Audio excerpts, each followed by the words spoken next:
So what's up, y'all? Welcome to episode number tres of Office Hours. I am your host, Keone Chong, and I'm here with my co-creators, Mary Gribbin and Jose Caballer. Oh wait, Mary won't be joining us today. She might pop in. As always, we invite you to like and subscribe. Today's episode is brought to you by Core Brand Strategy Fundamentals. So, what is Core? Core is a simple way to help any brand understand, prioritize, and focus on a clear vision and a plan to help them achieve their goals. It is branding for the 21st century. So what Core does is it helps to align brands. It helps to align their brand essence, their culture, their goals, and their users. Uh, and it does it in remarkable ways. If you're really interested about what Core can do for you and your brand, check it out at coresmagic.com. Now, Core is a product of the Systm. So, what is the Systm? The Systm is a social learning experiment, tools, community, and guidance to empower the next generation of creative leaders and builders to redesign the world. So, our agenda for today is we're going to do our drop in for about 15 minutes. We're going to dive into the core Q&A and then the download and the upload. So, here's the drop in for today. I'd love for you guys to share your name, location, and when was the first time that you realized that you needed to understand brand strategy? So I'll model that for you. My name is Keone Chong. I am located in Los Angeles. And the very first time that I realized that I needed to understand brand strategy, um, it was a family business. I was put in charge of growing a family business, a family restaurant.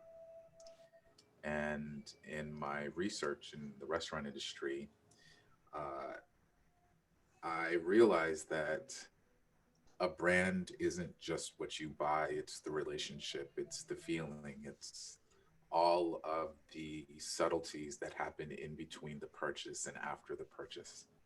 Uh, I had reached out to a fairly notable chef who gave me a lot of advice, and he told me that when you go to a restaurant, you don't go to a restaurant for just the flavor. You go to a restaurant because you eat with your eyes, you eat with your ears, you eat with your nose, you eat with your heart.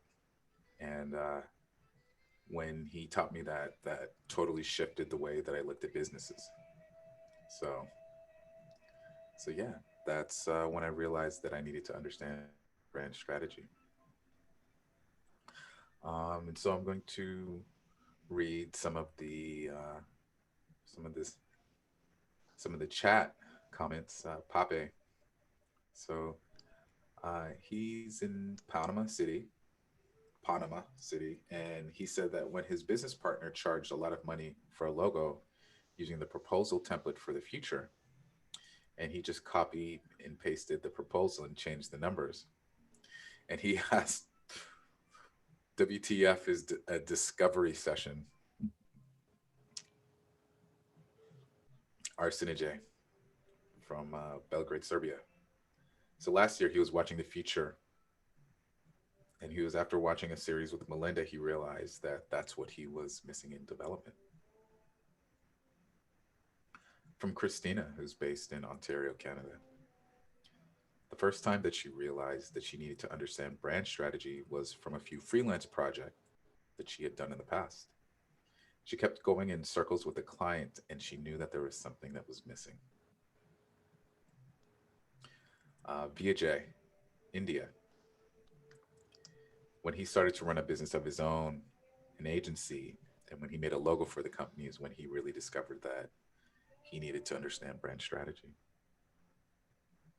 Love these guys. So thank you guys so much for sharing that, and thank you so much for the drop in. I hope wherever you guys are at, you guys are in an incredible place, and you guys are learning and growing. So I'll leave you guys with these last two, and then we'll move on. So from Mauricio, uh, actually, we've got a few that are We, popping in we right got a now. few. We should Yeah, just go through them. I mean, let's go yeah, through them. Yeah, yeah. I, there's no rush, even though I said we should get through all the drop-ins in 15 minutes, but let's read them because they're really important. yeah. So Hania, she discovered that many Latin American companies are moving production efforts to build great products, but without knowing the Profiles of the final profiles customers. of the Yeah. final users. So she used discovery and science to bring a product to the market, and it needed a brand strategy. It needed a perfect brand strategy. From Mauricio in Colombia, and for him, it was when he was studying design to be a better designer. He found a video from the future and realized that brand strategy was the vertical for him, and so that's when he started. From Natasha in Savannah, Georgia, the first time that she realized that she needed to understand brand strategy was several freelance projects where she knew the business needed a new logo and something more that was escaping her. Ultimately, it was brand strategy. From Marlene in Los Angeles, the first time that she needed to understand brand strategy was when she was shifting her focus from print to digital. And I think that's a great insight. Um, you know, Design I've always looked at as the rendering of intent. So it means that no matter what the actual need is, you need to have a strategy to understand how to understand what that need is and how to execute it, and prioritize the execution, which of course is what core does. From Brian O'Carroll, Ashton Clinton in the UK was doing set design for theater and Mm. realized I was asking the director what they wanted and I needed to be contributing. Very interesting. So he's looking for a way to become more valuable. It was about being included in the process. Yeah. Yeah. From Jason Perrier from Toronto. And so he discovered that he needed to understand brand strategy when he landed a new client and realized that she knew what she had to share and give, but didn't know how to wrap it up all underneath her name. Mm. Being able to take all of the crazy ideas and to be able to put them in a framework that is tangible that you can like build on. Totally. uh Porsche from the Philippines, she was looking for a better process for what she thought that she was doing. She was looking for a better process for what she thought she was doing as design strategy, and then stumbled onto the school. Shaquille in Seattle, Shaquille. yeah, in college was interested in startups from the tech side and thought that it would be cool to be a startup advisor one day. He's always been a strategic thinker, but when he learned about brand strategy, it was like, well, now I can bring that approach to my design process too. Hmm. And Bjorn is in Bellingham, Washington, and he can't really pinpoint, but he knew that he needed to understand it in the last 2 years. Previous employer was spinning out of control, and brand strategy will take a freelance work to the next level. Absolutely, man. I totally believe that. So, guys, thank you so much for those incredible drop-ins. Really powerful stuff, and gives a lot of insight into where you guys are at in your journey. Um, so, before we drop into the Q&A, we just kind of remind you where we're at and give you guys the story so far. Currently, we are preparing for launch, and we're preparing to launch our Accelerator program. And the objective behind the Accelerator program is to build a platform for purpose driven professionals designing the future. We have a few products in the works. We have Core, of course, which you guys are well familiar with, which is about brand, customer, and goals. We have the Fire Kit, which will be dropping in about a month and a half, which is about purpose, values, and skill. And then you have flow, which is about objectives, results, and tasks. So the System Accelerator, which will be dropping very shortly, and I will be giving a sneak peek of this Friday on Design Therapy, is about values and access. So in it, you'll be able to access a recap of our sessions and tools and techniques that we've used to build $1 million, $1 billion brands. You'll also be able to access current events and global trends, as well as the broadcast, circles, vault, and play. So, just for the simple recaps of the sessions, tools, and techniques, and current events and global trends, that will be a newsletter, and that'll be $30 monthly or yearly for 300. Then we'll also have the Accelerator platform itself, which sits on Circles, and that will be $125 a month or $1,300 yearly. And then just a reminder that the Fire Kit that will come in May, and that's tentatively about $350. And we're looking at a guided course of $505. So that's just an update to where we are and what we're doing as a company. And, this is all based on the feedback from you guys and the insights that you guys have provided. And, we're humble and grateful to be able to build this with you guys. So we're excited to take the next steps as we build a system and we redesign the future. So let's dive into core Q&A. Now, last week after our last core uh, office hours session, I reached out to you guys and I asked a bunch of questions on what you guys would like to cover before we dive into your live questions about core. And we had some really excellent questions. So let's dive into them. And let's see. Cassie's So, here. the benefits of core, it's transformative. Instead of marketing to clients, the framework helps us give them what they want. It helps you connect with customers more deeply, and it matches business goals to customer needs. Um, the best way to understand how it works and the benefits is to apply it to yourself and to your business.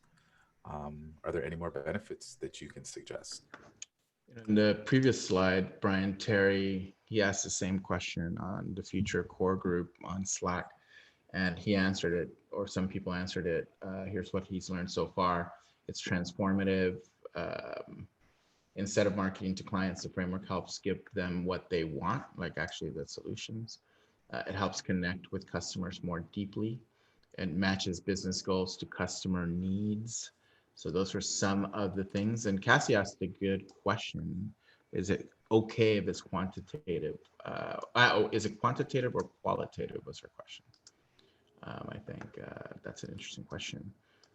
Uh, Okay, so let's dive into that question. So, how do you show the ROI of core strategy? No implementation or design. Does it need to be quantitative or is qualitative good enough? So I have some thoughts on that, Jose. Go I'd love for to it. hear your Yeah, no, thoughts. go for it. No, you go first. I'll come after you. Okay. All right. Um, so this question really, I think, is about positioning between yourself and your client and what they understand about you as an expert or being skilled in the work that you can do, and then being familiar with the impact that you had. Um, I think the ROI of core strategy is really about the impact that you've been able to provide for businesses using this strategy. And I'll give an example. Um, Many of the clients that I had came to me because of recommendations based on the experiences that they had in facilitating core, um, the deliverables that arrived for their business, and the impact that it had on those businesses. Um, what's really interesting about it is they they were referred to me not because of core or the deliverables. They were referred to me because Keone knew how to integrate everybody's feedback and that the work that he provided was top notch and super in alignment, and it really helped us to grow our business. So, showing the ROI of core strategy is really about being able to show the ROI of the impact and alignment that you can execute for your clients. And sometimes it'll be qualitative and sometimes it'll be quantitative. Um, I think about some of the most successful gigs that I've had, and they were both qualitative and quantitative. Quantitative in that I helped redesign sales um, processes for the companies so they were able to take on new clientele. They were able to pitch at a higher level. They were able to close multiple um, engagements at that rate, and the company was able to grow. It went from one division to five separate divisions. The qualitative was they felt like their input was listened to. The designs that came out of them felt right. Uh, Keone made me feel heard. He really understands our business and the way that we work and our culture. Those are some examples of um, qualitative feedback. So when I think about this question, it to me it really reflects on your ability as a facilitator to understand, to articulate the needs of the brand through through whichever shareholders and stakeholders are in the meeting, and be able to uh, execute value, whether it's creative value or whether it's financial value. Jose. My question, and I'm answering some also in the chat. The question comes from, for Cassie, does the question come from selling it to clients that might not want to do that portion of the process, the discovery process, or going a little deeper and understanding customer profiles and understanding their brand, and prioritizing their goals? Or is it in like, okay, we did this, how does it add, you know, to the project and to the results of the project as a whole?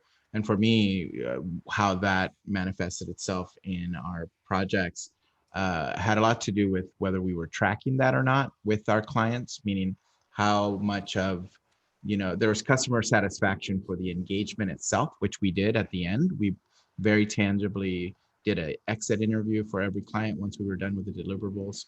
Um, we started implementing the 3-month follow-up, and we could have done a better job at doing that more frequently. I do that now very frequently. Like, I'll follow up with the CEOs that I've worked with. How are you doing? What's going on? I had a call last week with the founder, and she's not CEO anymore because the new person is now CEO, from everyone products, from EO products, just to follow up with her, see how she's doing, find out what's next and what the company, what she needs for herself. So it's really an interesting question. Quantitative, if you do software development, or if you even if you do um, anything that you might do for a client, even if it's a logo or if it's like their identity, for sure, one thing to do is to baseline the current revenue when you start the engagement, and to follow up, 6 months later, a year later, and understand how much, what's their revenue now. Or if it's a nonprofit, what's their fundraising.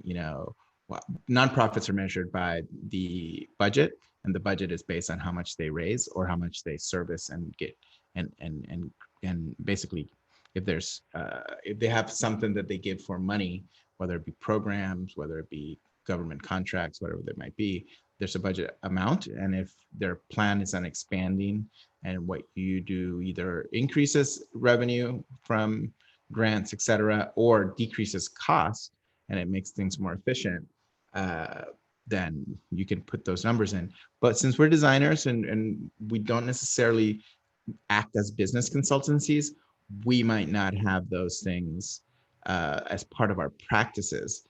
I started doing it now uh, way past the time when I had my agency, because most of the feedback was qualitative. It was great. We were aligned. We got to do things better. But if you've worked in startups, you know that most startups fail. So it's kind of hard to kind of go to a customer and say, "Yay, we use Core," and they failed. So it's kind of like, well, did Core fail or was it the startup? I have no responsibility in, like, you know, the execution side. Uh, so one of the reasons, honestly, that I stopped doing agency work or startup work in general was because I didn't have that much control over, like, you know, over their success as it relates to the execution, and that happens to be startups. So you need to be kind of comfortable with that. The fact that they did a good run, the fact that they raised money, the fact that they, you know, did XYZ was fine. But one of the reasons also for launching the school was seeing that, look, there's so many more people in the world that are going to have to be doing this. How do we share the tools that we've used to do it with the world? Because the tools in core come from different places. The tools that you're learning through the future uh, are the core tools like core and stylescapes, and all those things are actually the process that my agency used. So one thing was just considering saying, oh my God, the legacy of our agency is that now it's being used by these many people. And there's many other frameworks. And the reason why we created it, and just we can probably move to the other question that's part of Cassie's. This also card, cousin Marlene also asked, how will you measure success? So I'm also answering that way. If it's revenue that a client wants to measure, revenue. If it's uh, users or customers or leads or their social media increase, that's something that you can do at the beginning. You can really ask what is it that they want to improve, and it's in the third core exercise uh, with business goals. You can also take all of those and give them a number, and then follow up and find out if those numbers increase. Um, I've seen how marketing teams and CMOs baseline their goal sets, and it's pretty. They're very aggressive, right? So they want their social media, let's say, to increase, 200% or whatever it might be, or they're at 20,000 Instagram followers and they want 40,000.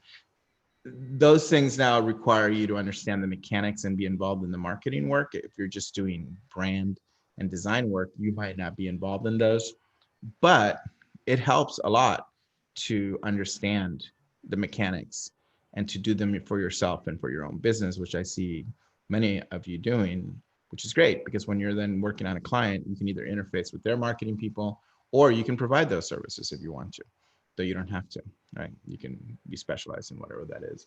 The other question that's in there, I think from Mario Ronci, who's a longtime core practitioner in Well, London. before we move on, Oh, I'd love to go. address this Yeah. question about how do you measure success. That's something that I absolutely bring up very, very early on in the conversation. Generally, and that's generally something that I try to attribute in the first meeting. So when I'm talking to the client, and to be clear, first meeting is not the first conversation that I've had with the client. The first conversation that I've had with the client is about qualifying them. Do I like them? Do I want to do work with them? Do they match my values? Can they afford me? Right? Is this something that I know that I can execute? Meaning, do I have the internal bandwidth, for myself and my team to be able to take on this project and to be able to execute? So I take all of those things into consideration. And a lot of times timing just isn't correct. And I say, okay, wait, you know what? Right now is not a good time. It seems like you've got stuff to work out, or maybe we don't have the bandwidth. Let's come together again. But once you move past that conversation and then you move into the first meeting, in the first meeting, it's one of the things that I absolutely discuss is, okay, well, what does success look like for you? Now, I always think about success as just another euphemism for growth, right? The company is ultimately looking to grow. Success is a business term that they can use to be able to articulate that. And so in that space, I try to understand, is it about efficiencies? Because I know in the back of my head, that's going to be something that I'm going to be looking at by executing core. Are we talking about awareness? Okay, so What are the kinds of awareness needs that they're going to potentially need, or is this about revenue? And what that allows for me to do is, before stepping into core, I can do a little bit of research and become more familiar with potential deliverables that would execute them, or real market expectations. For example, I know if they're going to say, okay, well, we want to grow social media, and that's part of your exercise in prioritizing awareness. So, depending on what channel they are, and I don't know if you guys know this, but the average industry rate for social media growth is 5% monthly. So I know right out of the bat, if they're sitting here and they're like, well, we want to grow our thing to the X numbers and we want to be able to do this, that, and the other. And we say, okay, well, that's great. And we can totally help you achieve that goal. But we need to be reasonable about those expectations, because knowing how they want to measure success is one thing, but being able to give them uh, reasonable expectations is also important in that process. And it's okay not to get involved in promising the performance parts at, in some cases. In many cases, clients that are hiring you might be just hiring you for the design work, and they don't expect you to move the needle on their social media or move the needle on their revenue. And that's okay. They know and they assume that it's going to help and that it will improve because they'll look better and they'll look more like, baseline their competitors. But it's okay not to do performance based, and the value of design becomes, a thing. That is the door to charge more, yes. And that's what I was about to say, is the one thing you can couch so that you can have the magical power of not having to give expectations and like how much, what percentage of social media increase. The magical power you can wield is improving the power of design and understanding your customers as a whole. Like, companies that are brand led, have X percentage more, like just validate through outside facts. Companies, if you do a lot of the research in the industry, companies that are customer focused, like you do research on customer experience, the benefits of the ROI of being a customer experience focused company, for example, and you give them a report from, Deloitte, on being a customer, you just send them the Deloitte report and they're like, Deloitte, if they'll look and they'll research, and if, depending who you're in contact with. But I'll give you a really good example. Um, an 100 and some million dollar company in the US, which I was doing some consulting for after I closed my agency. I was doing this for another company, for another agency, development firm. They were transferring to e-commerce, and they knew that e-commerce was going to increase their if anything, their revenue and their efficiency. They were a product company. They did medical devices in all different levels, and their stuff was messy. The pain wasn't an issue of revenue. The pain was an issue of how they updated their website, and usually technical companies like manufacturers uh, are not that great at marketing. They have engineers running marketing, so they were looking at the product or the project in order to be more efficient and be more effective in selling direct to their customers, and their sales force being less upset with their IT people, et cetera. So the benefit of core there, the ROI for core, and since I was working on behalf of the development agency, which knew the benefit of core because it was a colleague of mine, somebody who I'd worked with a lot, was aligning those teams so that the teams were able to collaborate across all of the different verticals, meaning, they had different verticals relative to product, they had different verticals relative to location, like they had Europe and they had America. So I did core with the American team. I did core with the European team. We compared them. We compared who the customers were. We did product architecture with them. At the end of the day, because they were able to launch a new e-commerce platform, do you think their performance and their revenue went up? Of course, their direct sales increased substantially. So those things can be proven sometimes, and this is for President Marlen's question, based on other case studies and instances in the industry, that improving your customer experience online, improving your customer service, all those things will help you, no matter what. So it's not about the core ROI. It's about if you're able to successfully execute your initiatives, you will have increases in performance for your business. Yeah, and just to add one last point, this is the opportunity for collaboration, right? This is where you can really connect with folks that execute really great copywriting skills or really great email campaigns or really great social media. You know, we didn't do all of those things in house, but we connected or we were able to provide those services because within our network, we had connected with individuals that had those very specific skill sets. And so, us being the facilitators of the brand strategy as a whole allowed for us to manage the execution of all of these smaller services, these smaller needs for the client. So, um, so yeah, great question, It's a Marlon. great question, Marlon. Yeah. And that's a good point that you're making. But let's open it up. Let's get fresh questions. Remind me, Keone, something that came up in that point that you just mentioned of managing other vendors. When you get into managing collaborations between a lot of different vendors, having a core deck, even just the results of it from the original alignment to share with those new vendors is super brilliant. I was thinking about this, or I might have dreamed it last night. Somebody asked a very specific question in the core tribe about what the translation principles were. And I'm like, how do I illustrate anchoring? And then I'm thinking about the everyone process. And I Jack Sparrow the project because I have core. And by Jack Sparrow the project, you know how Jack Sparrow will like, jump on a mast and like get up here and then like go over there, and he always falls in the right place. And you're like, how the hell does he go through life falling in the right place and never like, it's just he does it. He flows with it, right? So I'm like, okay, so these are the brand attributes. And then we put these references, and one of the references was movement based on a brand attribute of movement. And we had a bunch of images of movements, different movements. There was political movements, there was, civil rights, there was the 60s, and it had a bunch of posters, like cool music posters, from music festivals, or from protests. There were protest posters in the reference. So we sent that to one of the vendors, just the brief with the references.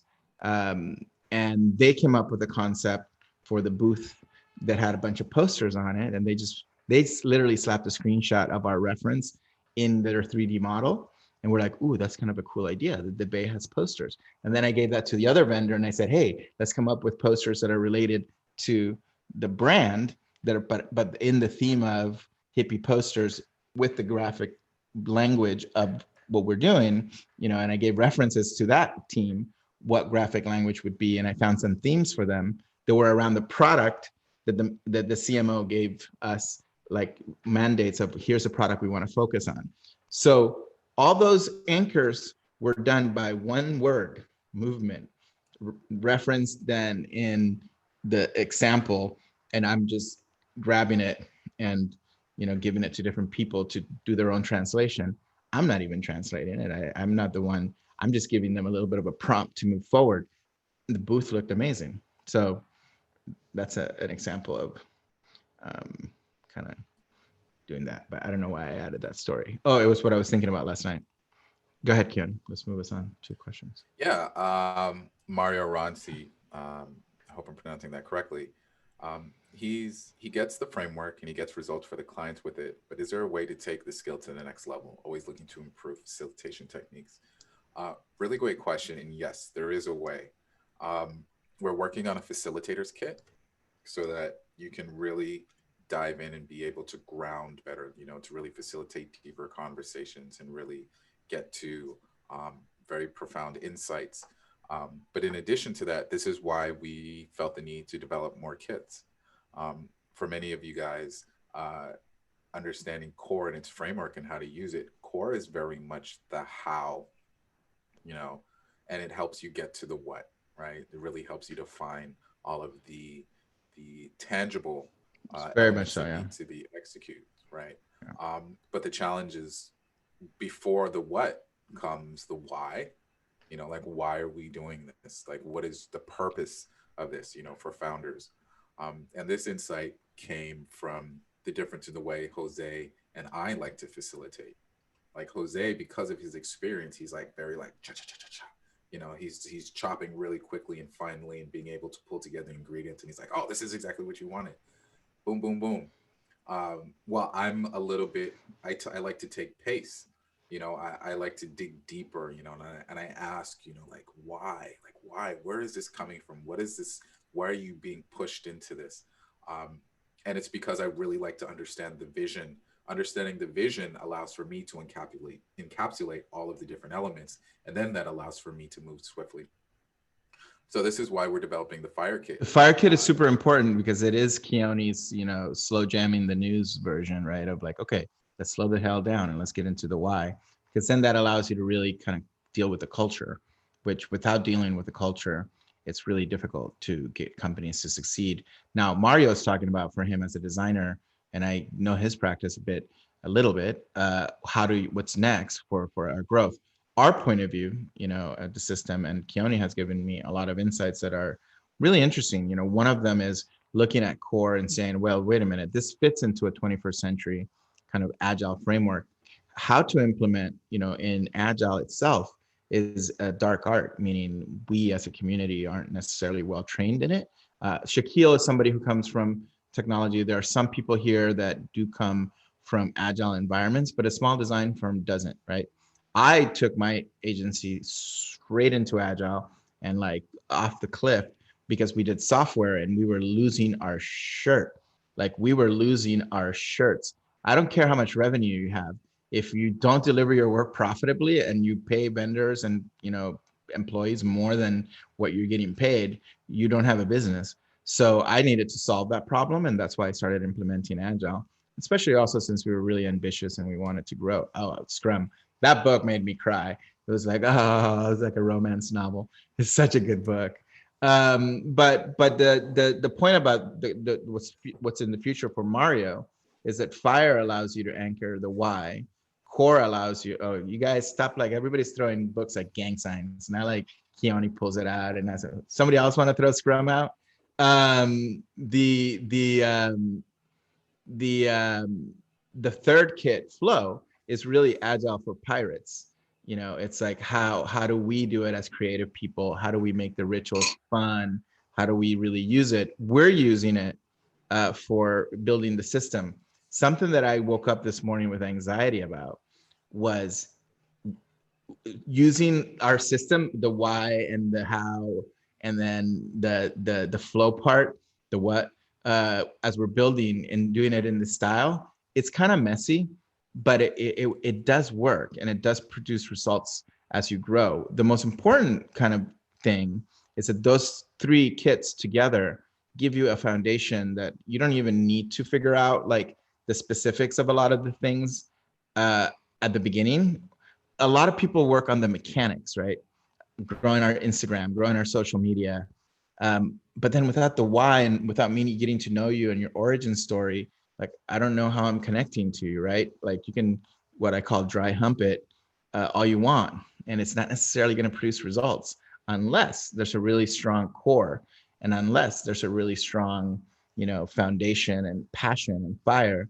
So it's kind of like going into the 21st century with old tools, um, and not getting an opportunity to learn that the 21st century requires a lot of different thinking in order to build sustainable, successful, meaningful ideas for ourselves and for our clients.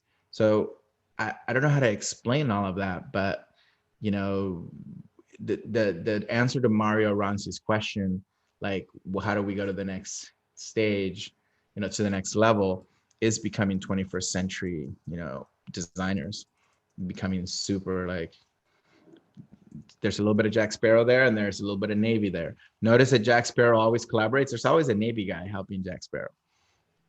Whether the guy is happy or not that he's helping, it's a different story.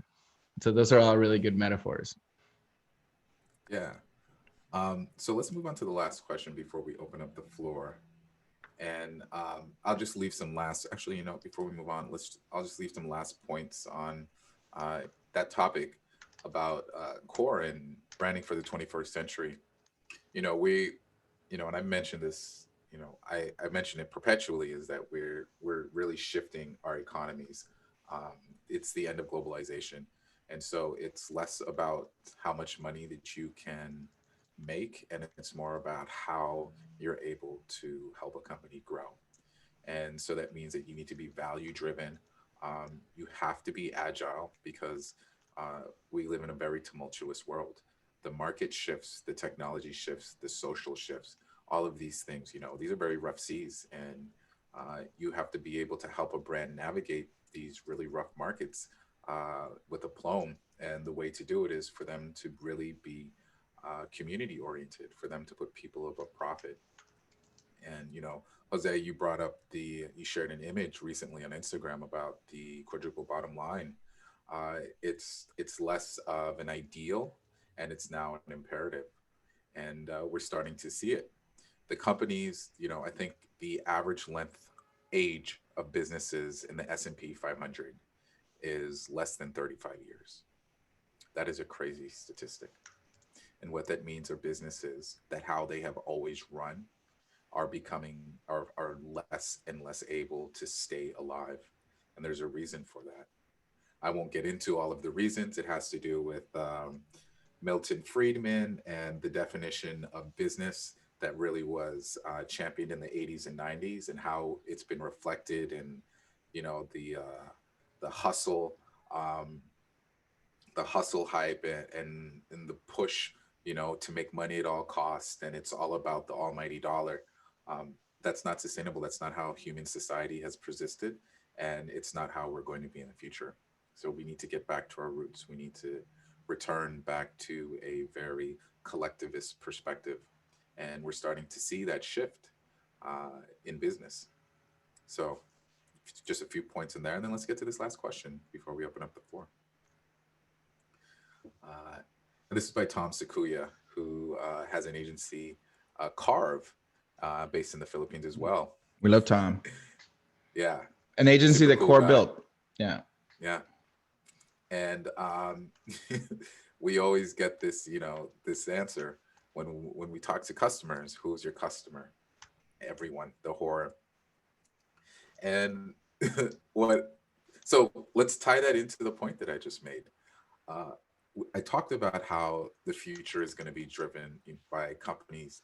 The future for brands is by brands that are driven by values. When you are trying to align with a customer, you need to be looking at customers that share those same values. So that usually means that there's some deep familiarity between the founder, or those that are leading the company, or those that have built the company, and the customers that are out there. And so you can't be everything to everyone, because then you're nothing. You're so diluted that you have no value. How do you create signal in a world of noise? And it's about being very, very clear on what it is you stand for, and what your impact and value is, your why, your reason for existence, and to be able to consistently message that in an authentic way. So when we talk about authenticity, authenticity is really interesting. A lot of people think authenticity is about being true to yourself. Well, yes, it is. But the greatest way to validate how you are true to yourself is how consistently you act and operate in a particular way. That is what really determines authenticity. And that is really what determines what your true values are. The manner in which you operate when it's rainy outside, when there's skies outside, when there's smooth sailing, when there's rough sailing, that's who you are. And so the challenge is, how do you get your shareholders that are in these meetings, how do you facilitate the truth out of them? It's a very difficult thing. And this is why we realized that we needed to start with why. This is why we realized we needed that fire kit. But Jose, I'd love But Tom's question is really specific for people who are working outside of the US. I mean, whether it be Serbia or whether it be Philippines. He's in the Philippines. Even people in the US, if you're working on a small business, with 20th century kind of mindsets, it's really difficult to think of some of these concepts. So for an example, for Tom specifically, you have to do the same thing. And Shaquille summarized it really well. To have an arsenal of like quotes from the industry, you have to educate. You have to educate, and like, obnoxiously kind of educate.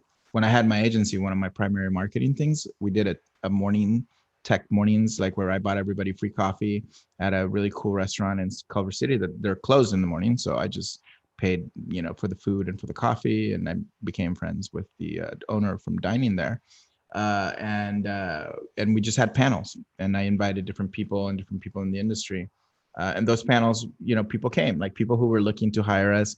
They came to learn more, and we talked about customer experience, and we had user experience designers, and we had agile people on the stage. So it wasn't me saying this is what you should do. Here's some other experts, and you obviously introduce them. This forum that we're doing here, where you guys get an opportunity to speak, ask questions, and more we want to do that already. I love having Papa share. I love having Patricia share. You all have a lot of wisdom. So showing up here, and then this is a panel, right? And what we're doing on the Clubhouse. hottest app ever, Clubhouse. I can't remember Clubhouse. Oh my God. Is really that, is bringing you on stage, because how do we elevate your practices? And I get asked a million times till Sunday, like, can you recommend designers? And I'm like, oh, I need to know what they're doing. I can't just blindly recommend. But so really beginning to feature folks is really important. But the point I made about that is that for Tom's question, he needs to be able to do that. He needs to educate his Manila, community, or whichever part of the Philippines he's in, the businesses, on like, what does user experience mean? How do you, why don't you not just target everybody? If you want more customers, it's better to target everybody, right? More people, yes. It's really understanding basics of how marketing works, a customer profile. It's not necessarily something that's foreign to a professional marketing organization. So anyway. So yeah. Thank you, No, that Otto. was great insight. Yes, Yeah. yes, there'll be a recording, Otto. Yeah, definitely. Let's open it up. So let's open it up. And I'd like to start with inviting some of the new guests to the stage, whether it's Valentine, Brian, Jason, Otto. What are your challenges that you guys are having? Is there a project that you're in right now that you could use some insights towards, or is there just something in general that you guys would love to learn? Can I just speak? Yeah, of course. absolutely. Hi. Okay. Hi, I'm Valentin. I actually have my first brand strategy discovery session tomorrow morning. And I came up with a few questions. I can just ask a few maybe. Sure. One special thing about this brand is that they have two main customers, which are really different and both have very different touch points with the brand. So I was thinking if it makes sense to make two brand statements, one for both customers, like one for each customer. So I generally try to find where the values intersect for these customers. I think that, and I need to know a little bit more about the brand. So let's actually start there. Tell me a little bit more about the brand. Like, are they product or service? Sure, it's a service that connects gaming influencers with brands. So then the brand has one dashboard where they submit brand deals, and then the influencer has one dashboard where they have the available brand deals and they can choose to accept them or things like that. So I feel like you speak very different in their point of view to the brand compared to the gaming influencer, because they have like different ways of communicating. Yeah, that's a product architecture issue too, and how you design, the entry points into a product or a brand. Meaning you can develop multiple customer profiles and then have entry points for the different ones. Are you and you enter through here, or even in the primary navigation, you might actually segment your customers by industry or by, need. So there's solutions-based navigation, there's industry-based navigation. Large companies have that. So is your question, how many profiles do you do, or you do Yeah, different well, profiles? so tomorrow I will start with the first discovery, and I will do the brand attributes.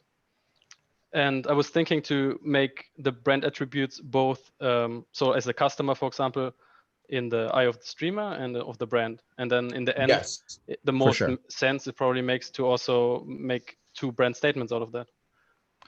You don't have to. You can segment the customers in the column, right? You can say, what are the attributes for the streamer and what are the attributes for the other one?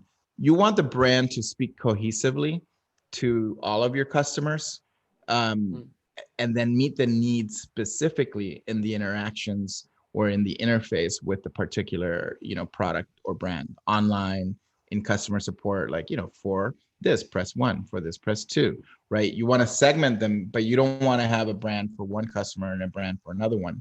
You can have a sub brand, or you can have for example, so what's the company do again? You mentioned it a second ago. It connects gaming influencers with the brands, so it that helps make brand deals easier. Got it. So sure. So in the visual expression of the brand, the brand statement really ultimately is to drive like some of the execution of the kind of the feel and the look of it as a whole, right? And one distinction that you can make down the line is like, okay, the entry point for influencers is this, and then the entry point for the industry, customers is this, and you can make variations of those entry points, but you're not going to have different company statements for each one, right?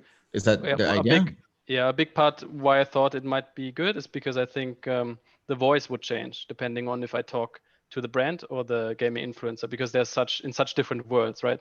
You want to kind of connect with the gaming influencer in their language, I feel like, and the big companies, they kind of speak the corporate language. And right, got it. So the code switching between the two, this is a very unique problem. You're talking about a double-sided business model where you have two markets that you're addressing, and that's not uncommon, and that does become an issue. I would say experiment with it, like try to do 2 brand statements. It will take more time. One option too is to, in the columns, just segment between, let's say voice, like what would be the voice for the influencers and what would be the voice for, basically do a division between the brand statement where you have attributes at the top for the influencers and attributes at the bottom for the corporate, right? And then you do one brand statement, and then you say, okay, we switch the voice from the attribute for the influencer, it sounds like this. If you switch the voice for the attributes of the corporate, it sounds like this. I suspect, though, that the point of the voice is not going to be necessarily to technically speak to each of the individual audiences. The point of the voice is going to be to sound like like if we're kind and mindful and experts and knowledgeable, and you say to the industry, hey, we're knowledgeable and experts in this category of X, and we can get you influencers.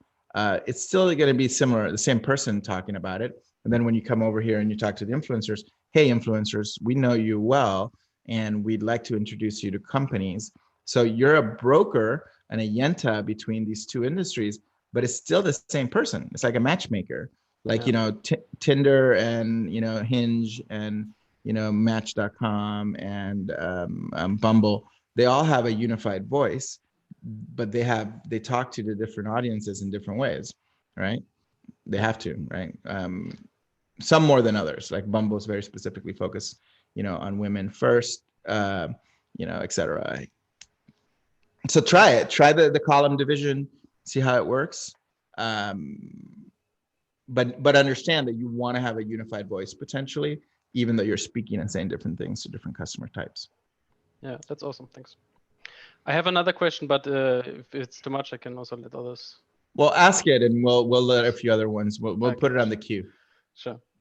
The question is, a step of the discovery is making the goals and prioritizations, but I myself only do I'm not hired to do brand strategy. I do brand identity and the website, and I want to come in with strategy, but they didn't ask for it. So I feel like going into goals and prioritizations goes a bit out of what they want me to do, and I think they know themselves really good what they should prioritize, and they come from marketing, so I think that's what they got nailed down really much. So I want to leave it out, and I'm just wondering if there's anything that I might miss if I leave it out, that I need to make the identity or the website. That's a very, very specific two-parted question, and I'll just summarize it. But I'll do it very quickly. Your concern and fear is because they really know. You should start the conversation with exactly that.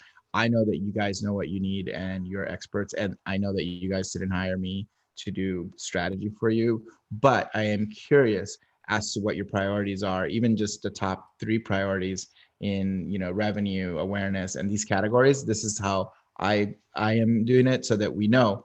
What you would leave off the table is, if, let's say, top 3, top 6, whatever it is, if they brainstorm 6 and they tell you happily, because if they're marketing people, they're going to want to show off.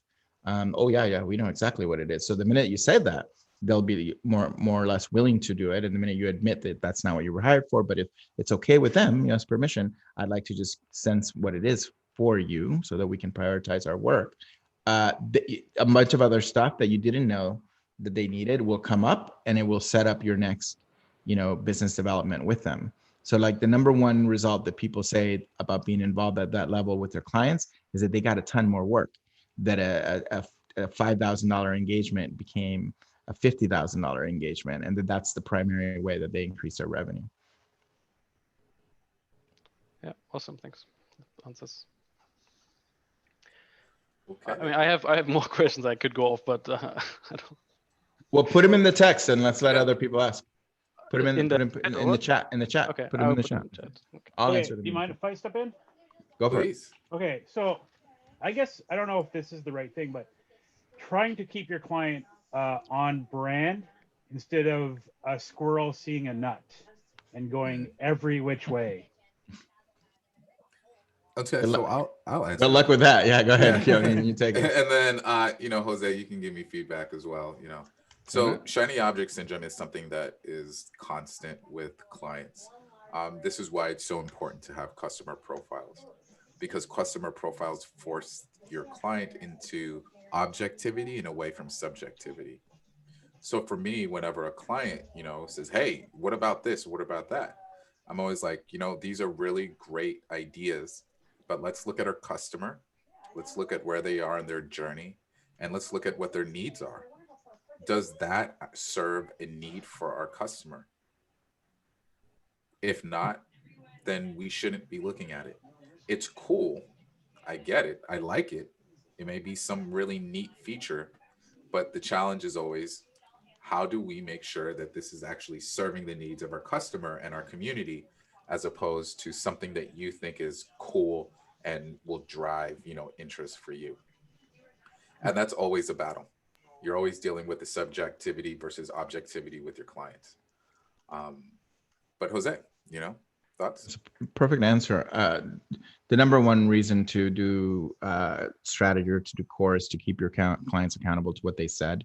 So we would part of our process is when we delivered the findings from core, and we gave them 72 hours, and it was in our MSA, to come back with feedback. If these are the things that, you know, are these the priorities? Are these the customers? And are these the attributes that you want to work with and move forward on? And they had 72 hours under the penalty of a change request for overages, if they didn't sign it. Trust me, like really hard, like CEOs who were squirmy and shiny object syndrome oriented hated that. But their people beneath them always like said, okay, like we have to sign this. And we did stop the project. I personally, as the founder and the, you know, creative director, I would send them an email, hey, we didn't get a response from you, we're going to stop your project. And people don't like that. And it's not, I did it in as well of a way that it didn't seem manhandly or like rude, right? I said, like, hey, just wanted to let you know, and sometimes gave them an extra 24 hours to come back and sign off on it. Now, here's why. because once we got into execution and into delivery, in our portion of the, while we were engaged with them, they really couldn't get squirmy and like want to go in different directions. They had to kind of at every stage, it's called stage gate. We used it at every one products for the redesign. There were the CMO put in like stages, into the project that the team couldn't go back once they reached that stage. So there's a mechanics of project management and contractual agreements that allow you to control and contain your squirmy, shiny object syndrome people. And then there's also, when I've hit the conference room table really hard and said, no, this is what we're doing to the CEO. And they're like, damn girl, you're yelling at me loud. And I'm like, yeah, choose. And at that point, obviously we had the ability to do that because we were friends and we knew each other, but there's those are two versions. Yeah, I don't know if that even answers the question. Well, yeah, it does. Like it does, because I think it's more important for me to make sure that she's on target with who she wants to reach, instead of grabbing for something that may not even work. Yeah, and then say it's an experiment. Go ahead, Keone. No, I was going to say, this is why data validation is such an important component in the work that you're doing, right? Like this is a challenge with having super, super deep brand strategy. You go too deep and you make all of these assumptions about the person, but you don't have the data to validate it. And so going too deep, like, hey, like the psychology and the psychographics and all of the other stuff that you're referencing and the personality and the archetypes and all of this stuff, you're like, oh yeah, this is all really great. But you always need to be parsing that with validation from the market, from the sales of your stuff. And usually shiny object syndrome, in my experience, comes from a competitor. So the founder or the shareholder is like, hey, yeah, we're doing this, but they're doing this thing over here. And again, right, you always bring it back to, okay, do we have the same customer, right? Because brands now are value driven. Do you have the same values as that brand? Right? Like, are you even competing for the same thing from a values standpoint? Generally not. So the key is always, is this, and this is something that we'll get into at a later stage. And this is like definitely in like a higher level, is being able to help your brand make values-based decisions, right? For a small entrepreneur, it's harder to do that. It's harder to like get people to really anchor around like who they really are when they're getting distracted by like the market. Is that the case, Jason, in this case?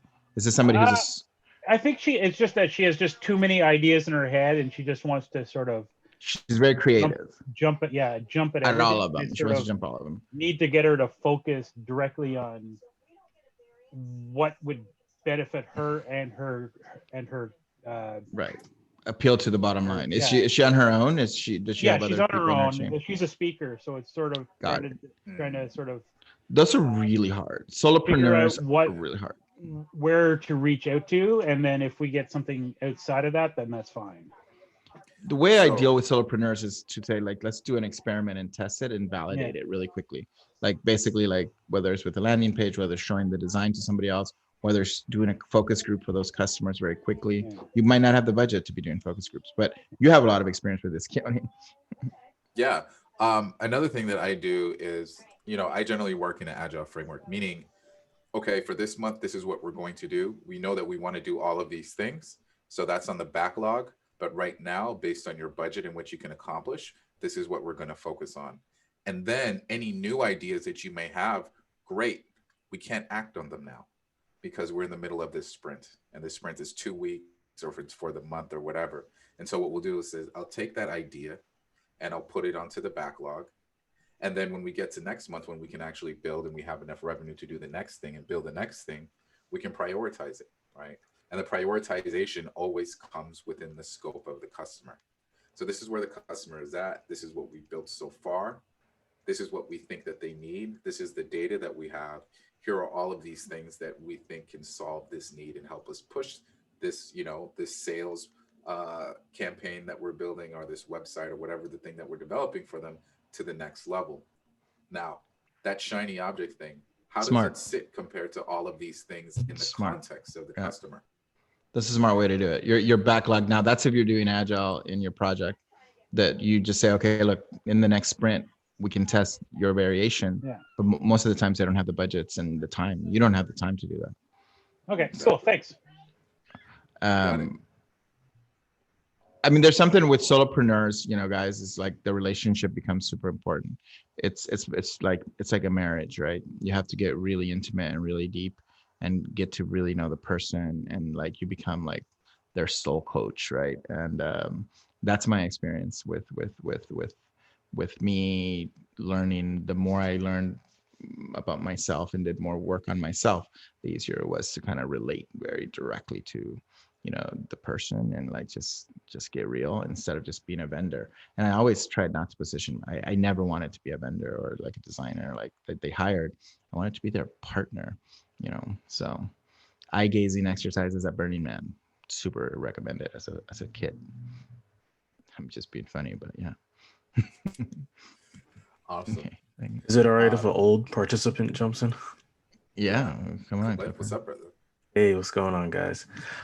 So my question revolved around core that I'm doing right now with Patricia. She's taking me through core for my business. And when we got to the customer profiles part, and when we were working on the future profile, we came up, or actually, I'm sorry, with the aspirational profile. When we came up with the person who's an entrepreneur that is, I believe, a woman in her 40s, and she has a company of, so CEO company of like 100 people, I think maybe around 5 million a year, or between 5 and 10 million, I think. So she's at the point where the company is changing from being about kind of revolving around her to more being about the organization itself. So some of the priorities are changing in terms of solutions that I'm trying to come up with from her particular needs. So I think an area where we might have struggled a little bit was, are the solutions for her more, are they switching from being more centered around who she is to what the company's needs are? Because one of her needs, or I should say part of her story, is she wants to be able to have more time to offload work on somebody else so she can get more of her time back. You know, I think at some point she wants to be able to sell the company. So she wants to be able to scale to have the company reach a place where she feels comfortable stepping away. But, you know, it's kind of like an iterative process. So with that being said, are the solutions more personalized, or do they need to be focused more on what's best for her business? Are they a combination? My gut feeling was that the solutions need to be more structured for what's going to help scale the business, but then also within that, we can find solutions for her that help, like practical things, like being able to set up a description for a, you know, operations officer that she can offload some of her work onto. Right, that was one solution. Another solution that Pat had was more personalized, like, you know, offering podcasts to her that can help for her own personal development and things of that nature. So yeah, I'm just wondering if, you know, which direction is more suited to her. Big question. Keone, you want to recap that one? So what I'm understanding is in the aspirational profile, she is looking to create greater efficiencies to free up her time, and you are stuck with understanding the best way to address those needs. Yes. Gotcha.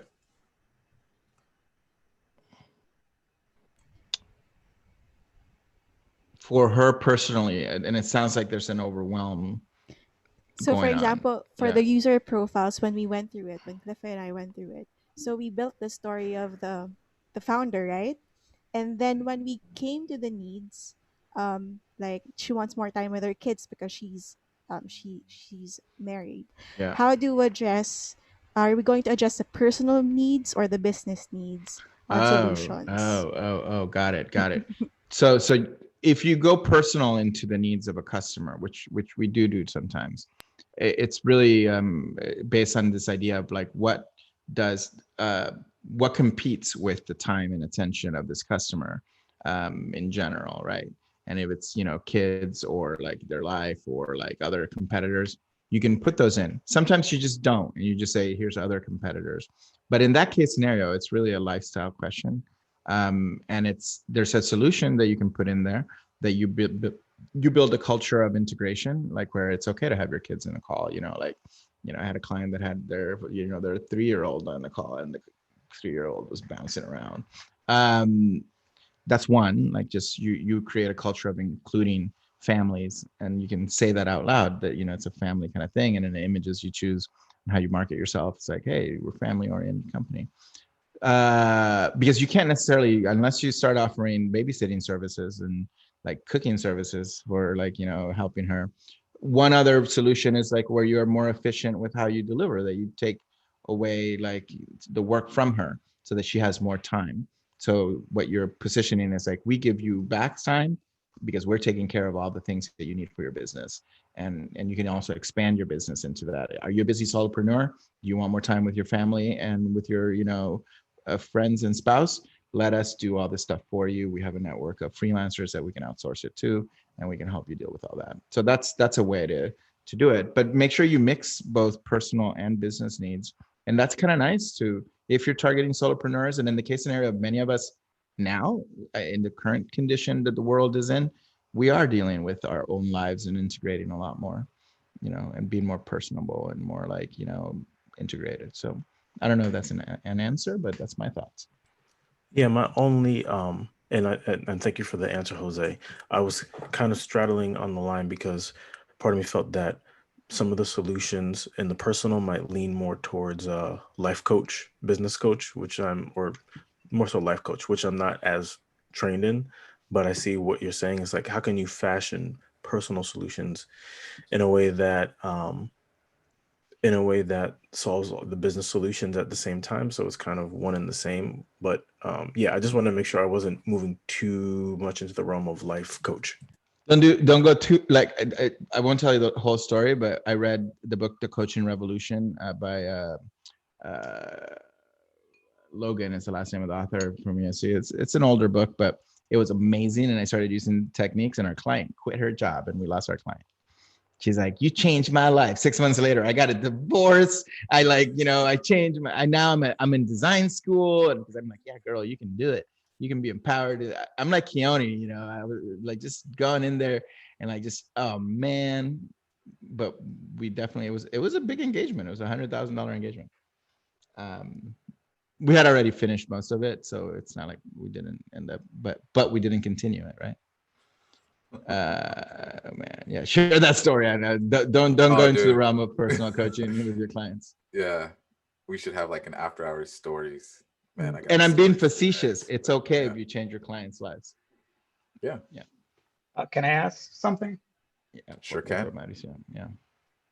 Okay, so my question is how to position yourself as an expert, brand strategist expert, and you're just starting your career. So I have some thoughts on that, and Jose, you can dive into it. So the first step is being loud and boisterous with your perspective, your opinion, your beliefs, and you know, and show that like this is something that you're really passionate about understanding and helping people with, and it just starts from there. Um, you know, like I think about all of the folks like Chris, for example. Uh, if you look back on some of the earliest videos with Chris, sometimes he just looked like he was a deer in headlights. He was just standing there like, okay, Jose. Uh-huh. Okay.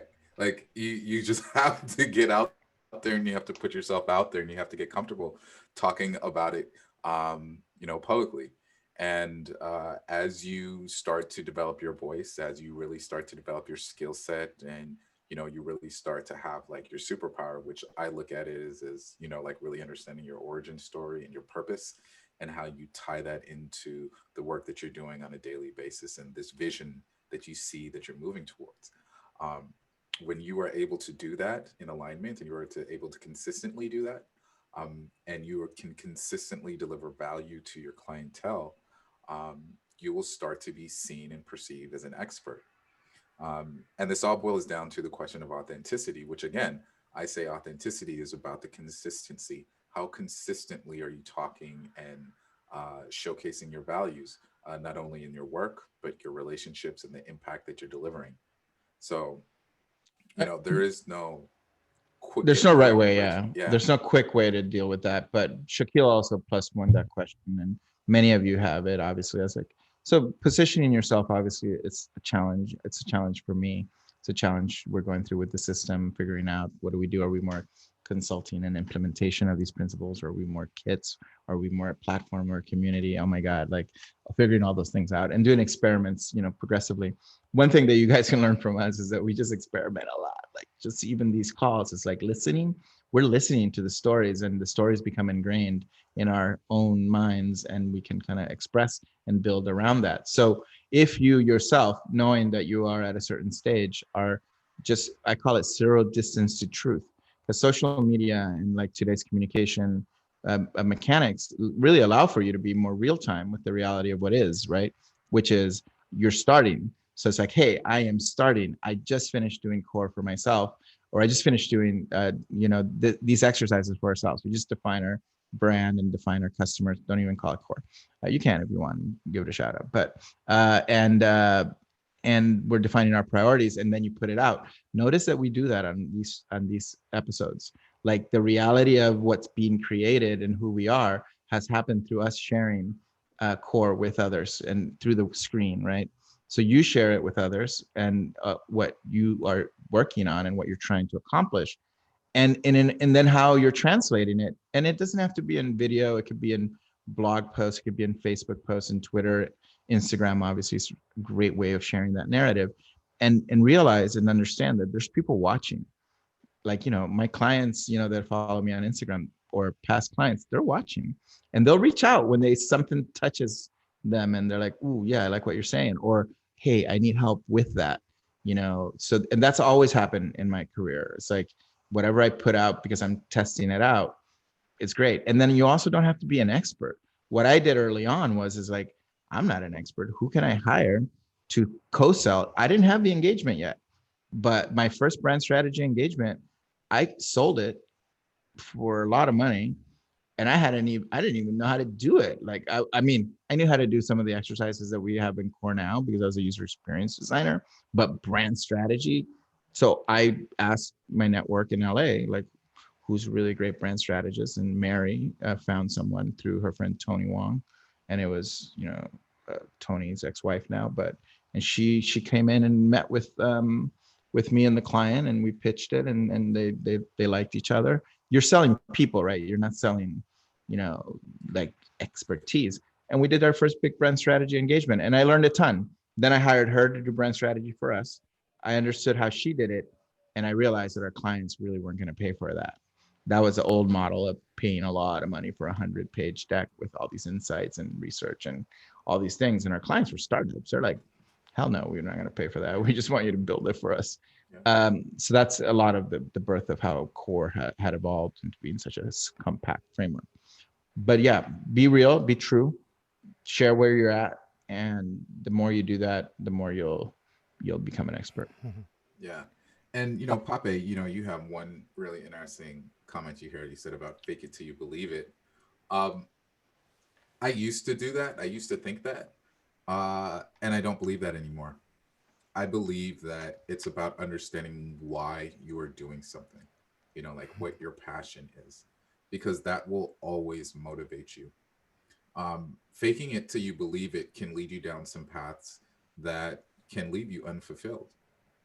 And you really won't understand, the fulfillment is missing until you end up in a place where you don't want to end up with. And you're like, I've been pushing myself and faking myself and being disingenuous to who I am.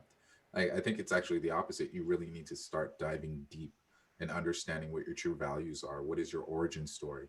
Like everybody has a why for why they want to do something. And if you really can understand that, then you can understand what your vision is from that anchor point of understanding why you are doing something. And that vision is what is going to ultimately drive you to develop and, you know, become who you are meant to be. I think about my experience, and I used to always think that I was faking it. Um, and I realized that I wasn't faking it. I was actually driven by this innate vision that I always wanted to build cultures, to build brands. I wanted to be at the intersection of commerce and culture and technology. And I wanted to be able to create the frameworks to unite people underneath products and software and ideas. But I didn't really understand what that was. I started off in journalism, and I certainly wasn't faking it when I was in journalism because it was exciting and I was learning new things, but I was just learning how to communicate to brands and cultures and communities. And then, you know, every step in my journey, it just taught me a little bit more and just brought me closer to becoming, you know, the guy behind the scenes, to the guy that was facilitating, you know, the brand strategy, to the guy that was really crafting the manner in which these cultures and communities were coming together. Um, so I don't believe in fake it till you make it, because I've done Which some is a pilots very that interesting point, and we can get yeah. into kind of like some polemics about like what Christo has said and what we believe in general. But I want to get astrological. If everybody has 5 more minutes because we're really over time, but I want to give an example for Mauricio and then for Shaquille, because Keone's a Taurus, so he can hold the energy forward for almost anything as he moves into the business creation, and that's a gift that you know the universe gave him. But I'm curious, Mauricio, I don't remember, but I think you were like a Cancer. Um, Sagittarius. You're a Sag. Okay, got it. You need to really believe that you're not going to be as willing to say something unless you really believe it, right? And then Shaquille, Capricorn. Capricorn, got it. So you're Christo. Capricorns are doubtful that unless they really have gone through the process, they won't believe it, right? Some of the looks that you were mentioning about Christo, you know, he's like, what? Not until I did core in front of him and we started doing the Trojan storage project. Because again, I'm all about experimenting and doing it in real life. Did he go like, oh, wait a minute, I get what this is, right? We had to do it. I could talk about it till I'm blue in the face and he would not care because he hadn't seen it. Not until he saw the revenue from core hit a certain number, he's like, wait a minute, this is actually a business, right? So in your case, Shaquille, you need faith. You need to believe. You need what Keone brings in spades. Like, I believe that I can create this. Well, I'll add one little thing. I think I learned best by just like doing it. Yeah, by doing right? it. You're an earth sign. You want like, to do it. Let me just go, right? Yeah. And then I'm good. Yeah. And then once you've tumbled dry through it a few times, you're like, oh, okay, I kind of got it. Yeah. Chris is the same. Woo. I have to do it a million times before I get it right. I just like to put myself in pain. So Mauricio is very kind of targeted, and your fear of not doing it because you're not right or because you're not ready or because you don't believe you're ready kind of stops you from pushing forward. But once you have direction once you're pointed in the right direction, you hit it very, very targeted. We're both Tauruses, Hanya, if you can't tell. Yeah. I mean, I kind of have direction and I'm moving forward. I think what I feel is that because I've been trying to get my first client for a while now, and I've done core for free, like you guys told me a while ago. And I mean, I've gotten a bit of validation by doing that, and that was amazing. But like, I love to get a validation doesn't pay the rent. Yeah, validation doesn't pay the bill. Right. Yeah. So let's do a post kind of conversation, and me and Keone let's look at the work. Let's look at your work. Let's look at how you're positioned. We'll do, and maybe this could be a segment in the future, like where we actually like give you input and feedback on what you need to do for your business in order to get to where you need to go, as a follow-up, if that makes any sense. I used to do this segment on This Week in Web Design. We used to call it Sink or Swim, and people would send us their websites, their projects, and we would just very kindly. I was the kind judge. My co-host was not very kind. He's like, no, this is not working. But we should look at your stuff and make sure that there aren't any barriers in it, and how you're positioning yourself and how you're coming up into the marketplace. I would love that. Yeah, thank you. We'll do that. That'll help. Read the Practice by Seth Godin. Anyway, back to you in the studio, Keone. So guys, You know, thank you guys so much for this another awesome episode of Core Office Hours. Just a reminder, Core is brought to you by coreismagic.com. As always, you know, we love to see the stories and the impact for you guys, and we'd love to see it shared, you know, on your social platforms. So please, you know, take a photo, you know, a quote. If something really resonated with you, please share. Please don't tell people that we were doing astrology readings on core office hours. Do not say that to anybody. Yeah. You know, as always, you can find us in the Core Facebook group, and soon come is the Systm Accelerator. So we'll be really excited to share that with you, and we'll be sharing that a little sneak peek this Friday on the Design Therapy broadcast.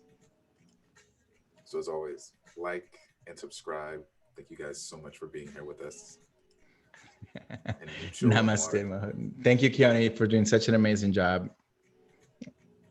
Thank you, guys. You guys rock. See ya. Take care. Peace. See you Friday. Love you guys. Namaste. Love you Take all. care, everybody. Yeah. Take care. Yo, Cliff. Bye, cousin. Yep. You get my text? Yeah, I'm gonna text you back right after this. We got to connect. Good night. I got some. All right. I got some stuff cooking, man. All right, man. All right, brother. Good to see you, Bjorn. Hope you're well. Yeah. I Valentine, like thank you so the much for joining. I love the grizzly look. It's looking good. Love the background, Christina. Yes. Pape, get some lights, man. What's going on? Oh, I'm sorry. I'm not at my studio, but I mean, I'm high on life. I'm high on coffee. I delivered the brief this week, and it was like home run. And yeah, man, like I just had so much to share. It was I couldn't stop typing, and it was amazing. Like seriously. Oh, I love it. You compete with me in terms of like the speed of sharing on the text. But Friday, we want to hear your brief story. Like that'd be awesome, Yeah. just to get a little bit of. Oh man, I learned a lot. Like what you guys were talking today, and I think the question about what is the next level is connecting the core part, that is the why, the what, and the who, to the how and through the execution. And when you have those two, that's when the everyone rebranding happens. That's the big master level, and it's like, oh man, no, I'm just happy. Yeah, man. Yeah. It's Megatron.